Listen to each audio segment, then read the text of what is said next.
Olá, gente. Vamos dar continuidade, então, à sequência de vídeos sobre ecologia política e poluição ambiental. Nós vamos falar agora sobre financeirização. Em termos simplificados, a lógica financeira consiste em fazer dinheiro a partir de dinheiro, sem necessariamente passar pela esfera da produção. O predomínio crescente dessa lógica de caráter rentista tem a ver com renda, isto é, que não tem como finalidade a produção, mas sim a remuneração do detentor de um ativo, do detentor do dinheiro, na economia mundial, ocorre desde pelo menos o início dos anos 80. Então, financiarização e aumento da desigualdade no Brasil. Os crediários, cartões de crédito e juros bancários para a pessoa física travam a demanda. Por quê? Porque o juro é muito alto. Tipicamente, o comprador paga o dobro do valor do produto na medida em que ele compra a prazo. Ele se endivida muito comprando pouco, o que esteriliza o impacto da dinamização da economia pela demanda. O que significa isso, professor? Significa que as pessoas gastam dinheiro, só que esse dinheiro não é traduzido em produção, portanto, não é traduzido em salário. Os juros elevados travam o investimento, além do empresário efetivamente produtivo já enfrentar a fragilidade da demanda. As pessoas já têm pouco dinheiro, o pouco dinheiro que elas têm, que o mercado consumidor tem, é gasto em grande parte para pagar juros, ou seja, para pagar os bancos.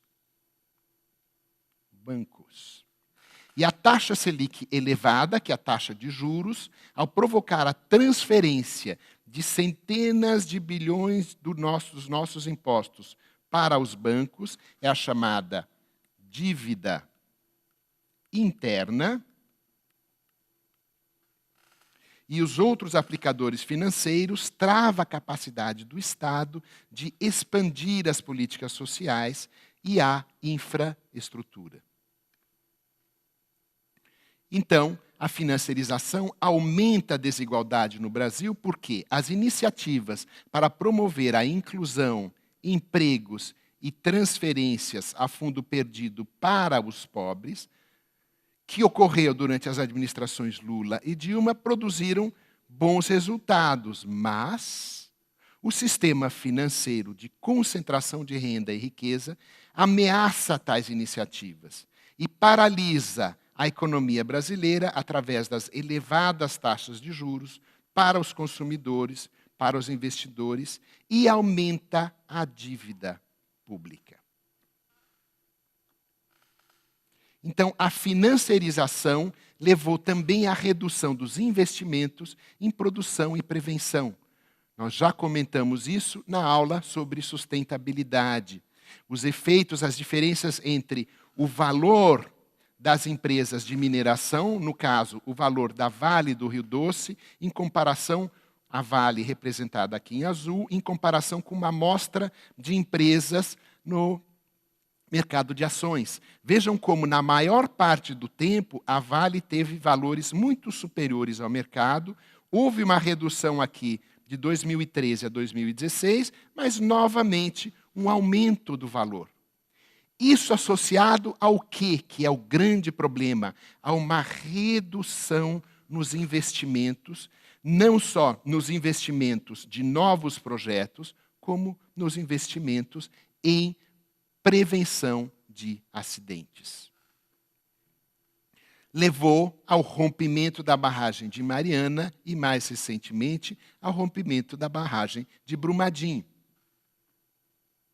Então, o rompimento da barragem de Mariana ocorreu ao rompimento da barragem de Fundão, próximo a Mariana, localizado no município de Bento Rodrigues, a 35 quilômetros do centro do município brasileiro de Mariana, ocorreu na tarde de 5 de novembro de 2015. Era o quê? Era uma barragem de rejeitos de mineração controlada pela Samarco Mineração S.A., um empreendimento conjunto das maiores empresas de mineração do mundo, que são a antiga Vale do Rio Doce, e a anglo-australiana BHP Billiton.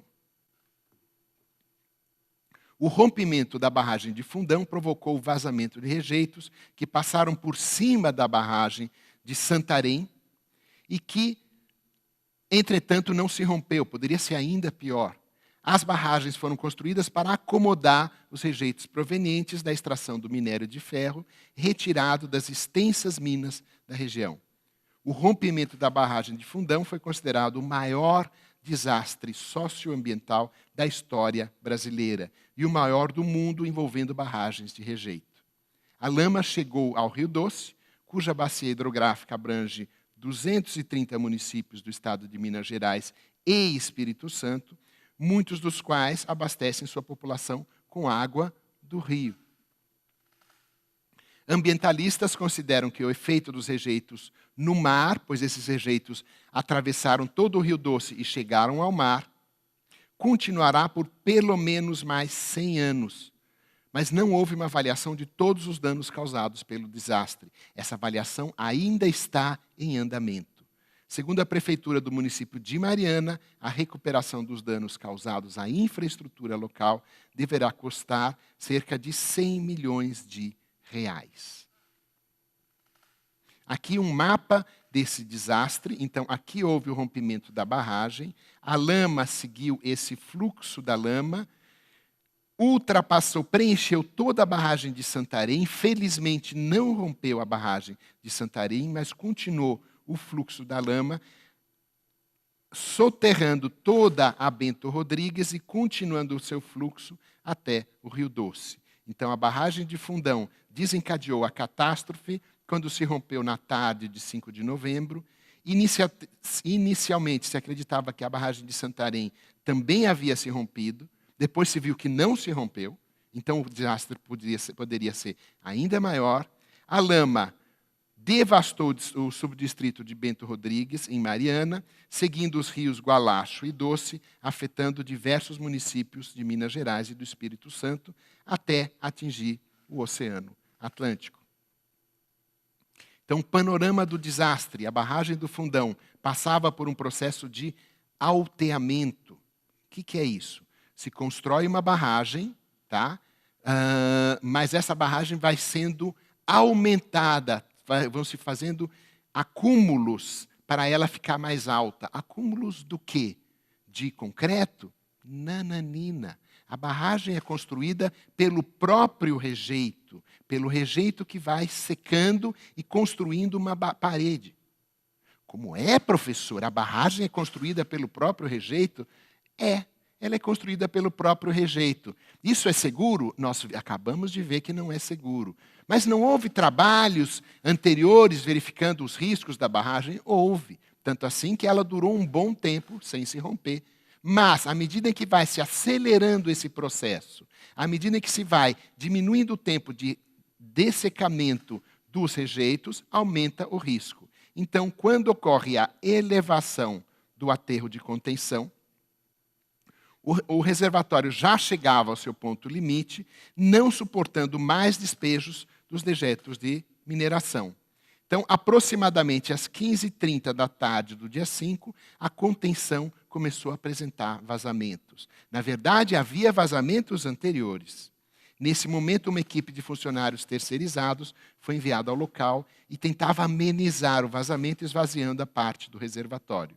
Mas já era tarde. Por volta das 16h20, ocorreu o rompimento que lançou um grande volume de lama sobre o vale do córrego Santarém. Subdistrito de Bento Rodrigues, que se localiza a cerca de 2,5 quilômetros dessa barragem, foi quase na sua totalidade inundado pela enxurrada de lama que se seguiu após o desastre na barragem. Outros vilarejos e distritos situados no vale do Rio Gualacho também foram atingidos pela enxurrada. Vamos parar esse vídeo por aqui para continuar na sequência no próximo vídeo.